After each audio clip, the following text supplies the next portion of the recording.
Hey guys, what's up? This is Bret. Welcome to this episode of Friday on the Turntable. Before I get started, just a few little items of note. First off, I am representing my friend Ivan's band Cultures. We're doing a show with them next Friday on June 14th, 2013. They are releasing their debut EP called Tourette's, and I'm very excited. Ivan's a really good friend of ours, and we've known him for years, and so excited for him. So my brother and I went and stopped by his place last night to hang out and pick up the EP, and he gave us shirts as well, signed it.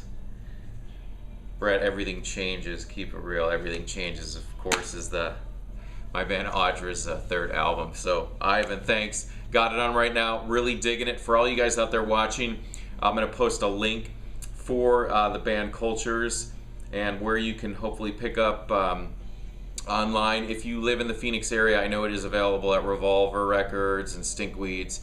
So, but I'll post a link to their website so you can check it out. Fans of like Jesus and Mary Chain, My Bloody Valentine, Interpol, Spiritualized, all that stuff. Kind of has a nice little influence on this band Cultures. So Ivan, Reggie, and the rest of you guys, excellent job. Looking forward to our show on Friday, so cheers.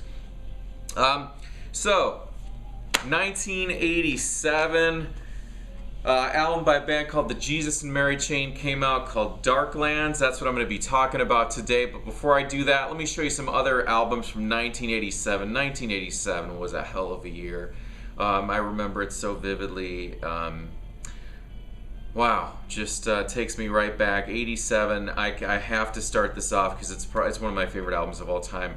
And this album is so indicative of 1987. And it's U2's The Joshua Tree. Just perfection for me. 1987 right there. Another one. Man, I used to come home from school every day, pop my cassette on of when I taped the song off the radio, Just Like Heaven. Listened to it every single day. My brother told me I drove him nuts because I'd listen to it every single day when I came home from school. The Cure's Kiss Me, Kiss Me, Kiss Me, 1987. All these albums I'm going to show from 1987, 5 of them are all hugely important to me. The Cult's Electric. Not my favorite Cult album, but still excellent. Love Removal Machine, Wildflower, Little Devil. Yeah, The Cult Electric. Depeche Mode, Music for the Masses, and Strangelove, Never Let Me Down Again, Behind the Wheel, The Things You Said. Man, 1987 right there. And then this one, Jane's Addiction's debut record, or as the Jane's Addiction fans call it, Triple X. The live album. Although Nothing Shocking is technically their debut album, for all of us hardcore Jane's Addiction fans, this is the first. Yeah, I'll pull this one out. Has the inner sleeve with the liner notes. There are the credits, and then of course the picture of Jane right there. So, yeah, 1987 takes me right back. Just all these albums are just hugely important to me. So today I'm talking about the band Jesus and Mary Chain and the album Darklands. Let me show it to you here. This was their second album, and it came out on October 18th of 1987. This issue that I have right here is not the original. This is the 2010 Plain Recordings reissue. Now, I'm not really a huge fan of their pressings, but this one does actually sound pretty good. I'll pull it out here. It's got that nice red label on there. So this album really kind of marked a change in Jesus and Mary Chain's sound. Scottish band, by the way. Really marked a change in their sound. Their first album, Psycho Candy, was pretty noisy, lots of feedback, lots of kind of controlled chaos. And when this album came out 2 years later, it really marked a distinction. Bobby Gillespie, who was their drummer, went on to form Primal Scream. And the two brothers, William and Jim Reed, put together the album by themselves. And so they used drum machines for the first time, which kind of continued. And the songwriting was definitely more structured. some acoustic elements, but really a strong album. And I'll just go. I always just credit this as being my favorite album by theirs. While I do have everything they've done, this always is called out as my favorite one. Now the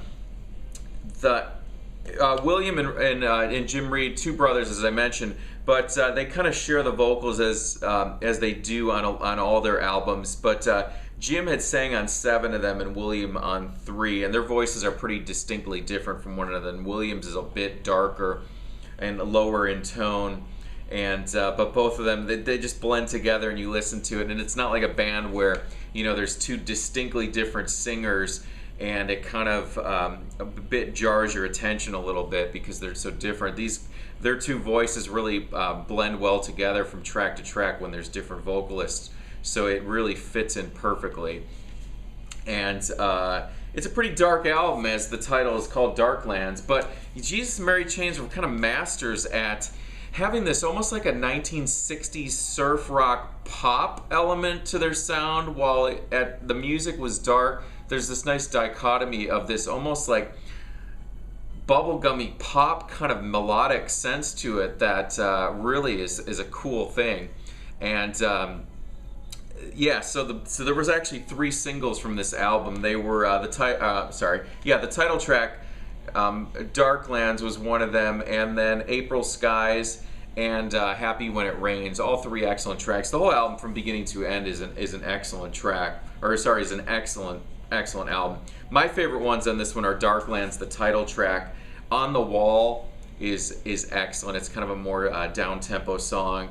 And then my third favorite that I would have to call out in this one is probably Happy When It Rains, and also April Skies. Just all really solid tracks. And I forgot to pull this up, but since it is sitting right here, I'll pull this one out as well. There's a lot of B-sides. Each of the singles had unique B-sides that were non-album tracks, and most of them were collected on Barbed Wire Kisses, which came out, I think it was in '88, and it collected single or B-sides, non-album tracks from their first album, Psycho Candy, as well as Darklands. Although I don't believe every single B-side from this album was on there, but that gives you an idea. This also came out on CD. I think that had some additional tracks that weren't on the vinyl release. And yeah, so this album was co-produced by a guy named Bill Price, which is really interesting because he's done a lot of cool things. Probably the one that stands out the most is he was one of the producers of the Sex Pistols, Nevermind the Bollocks. So that was a big one. And he also produced the LA band The Nymphs debut record, that self-titled one. They only had one album, and then they had like an EP. If you guys are familiar with the Nymphs, you'll know what I'm talking about, fronted by Inger Lohr. So he produced that as well. Now, I got to see the Jesus and Mary Chain just one time, and it was a pretty memorable show for a couple reasons. Number one, it was on my birthday. Back in 1992, I saw them, and they were touring for the Honey's Dead album. But it was on the Lollapalooza, the second Lollapalooza. So I got to see that on my birthday, and I pulled out my ticket stub for that one. And I don't know if you guys are going to be able to see it, but it was out at Desert Sky Pavilion, which later changed its name to Cricket, and then Ashley Furniture Pavilion, and now it's actually back to Desert Sky Pavilion. I've always called it Desert Sky Pavilion over the years. And that was sponsored by radio station 98 KUPD. You guys from Arizona will know that. Heavy metal up in Seattle, you'll also know that. So I was, I love looking at these old concert tickets because I cannot even believe that this was 21 years ago. But it was $24.50 to see Lollapalooza 2. And let me give you an idea who was on the lineup. Lush, great band. Pearl Jam, who actually played second. They played during the day, which was probably around 4 p.m. Hot as hell it was that day. I mean, it had to have been at least between 115 and 120 degrees. It was scorching hot, and I remember they had these water spouts where you could walk through just to cool off. It was insanely hot that day, no shade. So Lush, Pearl Jam, Jesus and Mary Chain, Soundgarden, who else? Ice Cube, Ministry, and the Red Hot Chili Peppers, and then also the Jim Rose Sideshow Circus, which was kind of like a freak show where they did all these weird human dartboards and all these crazy antics on stage. But wow, what a great show that was. From band to band, it was such a memorable experience. And you think of what concert tickets now run, and that was all for $24.50, which 50 cents of it went to the Homeless Coalition.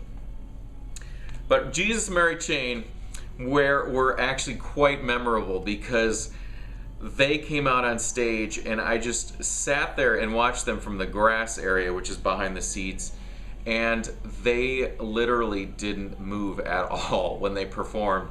They were all in black, daytime still, and all of them just stood right where they were, didn't move, and on the screen was just non-stop images of like huge burning crosses, and then that was it, and they didn't move at all, and one song went into the other, didn't talk, left the stage, and that was it. So that really stands out in my mind as a quite a memorable show. And of course the rest of the concert, Ministry, phenomenal. Ice Cube, Red Hot Chili Peppers was just after John Frusciante quit the first time, so Eric Marshall was kind of the fill-in. I remember the Chili Peppers, who I really liked, didn't really have much of a groove, so it was kind of a disappointing show for them. But I was really happy to see Jesus and Mary Chain. Since you know, they kind of fizzled out, broke up. Two brothers went their own separate ways, worked on separate things, and reunited over the last several years, and has been playing and touring and stuff. I think they may have played at Coachella, but have not put out a new album yet. So we'll see if that's in the future for them. But if you're unfamiliar with them, you see this one out there, CD, vinyl, pick it up. Jesus Mary Chain, Darklands, excellent album, highly recommended. And yeah, I'll leave you guys with that. So I'm gonna have a link to my friend Ivan's band Culture, so be sure to check that out. And if you are in the Phoenix area next Friday, June 14th, 2013, be sure to come out and see the show. It'll be Audra and Cultures and a couple other bands, and I'll put a link for all that down below in the description box. So anyways, guys, thanks for watching. Thanks for subscribing. I'll talk to you soon.